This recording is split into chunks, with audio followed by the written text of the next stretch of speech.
Shri Venkateswara gold finance తాకట్టులో ఉన్న బంగారాన్ని విడిపించి కొనబడును. సంప్రదించండి 8499070070. నిన్న జగన్మోహన్ రెడ్డి గారు ఒక యాత్ర ప్రారంభించుకుని వెళ్ళినటువంటి పరిస్థితి. చాలా రోజుల నుంచే చేస్తున్నారు. దాని పేరు ఏంటి అంటే చెప్పలేం. ఒకటి శవయాత్ర అంటారు, కొంతమంది ఒక రాక్షస యాత్ర అంటారు, రీసెంట్గా కొంతమంది అయితే ఏదో ఒక రావణ యాత్ర, రాక్షసుల్ని కాపాడుకోవటం కోసం వెళ్తున్నటువంటి ఒక యాత్ర అనేటువంటి పేర్లు చాలా వినపడతాయి. సరే, ఏదైనా కానీ సిదిరి అప్పలరాజు మాజీ మంత్రి, మాజీ ఎమ్మెల్యే, వైఎస్ఆర్సీపీ నాయకులుగా ఉన్నటువంటి ఆయనని రీసెంట్గా అరెస్ట్ చేయడం జరిగింది. ఎందుకు అరెస్ట్ చేశారనేది ఇప్పటికీ అందరికీ తెలుసు, మనం కూడా చాలాసార్లు మాట్లాడుకున్నాం. దాని మీద ప్రత్యేకంగా ఆయనను పరామర్శించడానికి వెళ్ళారు. అంటే ఎలాంటి వ్యక్తుల్ని జగన్మోహన్ రెడ్డి గారు కాపాడుకుంటున్నారు అంటే అతను చేసిందే చాలా దుర్మార్గమైనటువంటి పని. అలాంటి వ్యక్తి దగ్గరికి వెళ్ళి పరామర్శించడమే దరిద్రం అనుకుంటే, అక్కడికి వెళ్ళి వాళ్ళ అబ్బాయిని ఎవరైతే గుద్ది చంపేశాడో అతను బెయిల్ మీద బయటకు వస్తే అతన్ని వెనకాల పెట్టుకుని మాట్లాడుతున్నారు జగన్మోహన్ రెడ్డి గారు. ఎంత నీచమైనటువంటి కార్యక్రమం అంటే ఇది.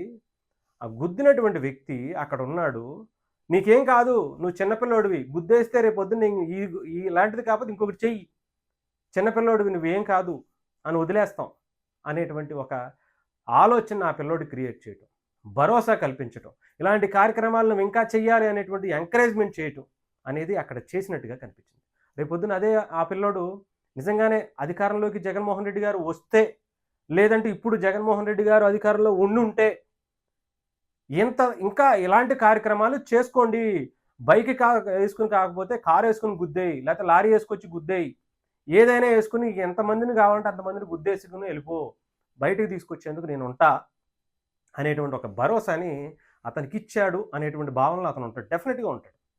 అంతేకాదు వైఎస్ఆర్సీపీ నాయకులందరికీ కూడా ఎవరైనా సరే దీన్ని అసలు ఏ రకంగా చూడాలి, ఏ రకంగా చెప్పాలి. నిజంగా వైఎస్ఆర్సీపీకి సంబంధించినటువంటి నాయకులు కూడా జగన్మోహన్ రెడ్డి గారిని ఏం చెప్పి ఆయన ఆపాలో కూడా తెలియట్లేదంట.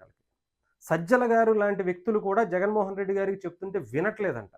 పైగా ఈయన వెళ్ళిపోయిన తర్వాత అక్కడ మీడియాలో మాట్లాడుతున్నటువంటి మాటల్ని సాక్షి మీడియా దగ్గర కూర్చుని, అరే బాబా ఆ వాడు కట్ చేసి, ఆ వాడు ప్రసారం చేయకు, ఈ వాడు ప్రసారం చేయకు అని చెప్పుకునేటువంటి పరిస్థితి కవర్ చేయలేక తల ప్రాణం తోక్కొస్తుందట వాళ్ళకి. ఆ స్థాయిలో జగన్మోహన్ రెడ్డి గారు వాళ్ళ మాట వినట్లే. అయ్యా ఇది పద్ధతి కాదు, ఇలా రాక్షసంగా మనం ప్రొజెక్ట్ అయ్యేటువంటి అవకాశం ఉంది, ఇలా వద్దు, మనం హుందాగా చేద్దాం, వేరే సమస్యల మీద కొట్లాడదాం అంటే లేదు ఇదే రాజకీయం, దీన్నే ఎంకరేజ్ చేస్తున్నారు ప్రజలు అనుకునేటువంటి ఒక రాక్షస మైండ్ సెట్లో ఆయన ఉండిపోయాడు అనేటువంటి పరిస్థితి కనిపిస్తుంది. బాబు ఇది వద్దు, వేరే విధంగా వెళ్దాం, ప్రతిపక్షాలుగా మనం ఇంకా చాలా చేయొచ్చు, చాలా విధాలుగా వేరే సమస్యల మీద పోరాడచ్చు, ప్రజలకు ఒక నమ్మకం కలిగించవచ్చు అనేటువంటి దాని మీద వెళ్దామంటే అబ్బాయి అవన్నీ నాకు కుదరవు, నా రాజకీయం ఇలాగే ఉంటుంది, ఎవడన్నా పోతే తప్ప నేను వెళ్ళను. కనీసం రౌడీ షీటర్ చనిపోతే 20 లక్షల రూపాయలు ఇచ్చారు, ఇక్కడ గుద్ది చంపేసి నిరుపేద కుటుంబాన్ని, ఇప్పటికే ఆ కుటుంబం చింద్రావందరగా ఉంది, ఇంకా నాశనం చేసేసినటువంటి ఆ కుటుంబానికి మాత్రం కనీసం పరామర్శించడానికి కూడా వెళ్ళాలి. ఎంత రాక్షసులో, ఎంత రాక్షసమైనటువంటి మనసు ఆలోచించాలి.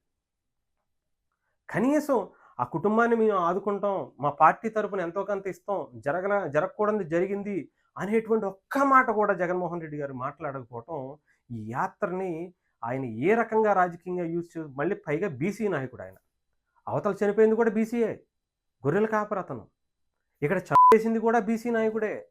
అసలు ఇక్కడ నేర చరిత్రకి సంబంధించి నేరానికి కులం, మతం, ప్రాంతాన్ని నిజంగా జగన్మోహన్ రెడ్డి గారిని అంటగట్టినట్టుగా ఇంకెవరు అంటగట్టరేమో. అప్పటిదాకా గుర్తురాదు, ఇప్పుడు మాత్రం గుర్తు వస్తుంది.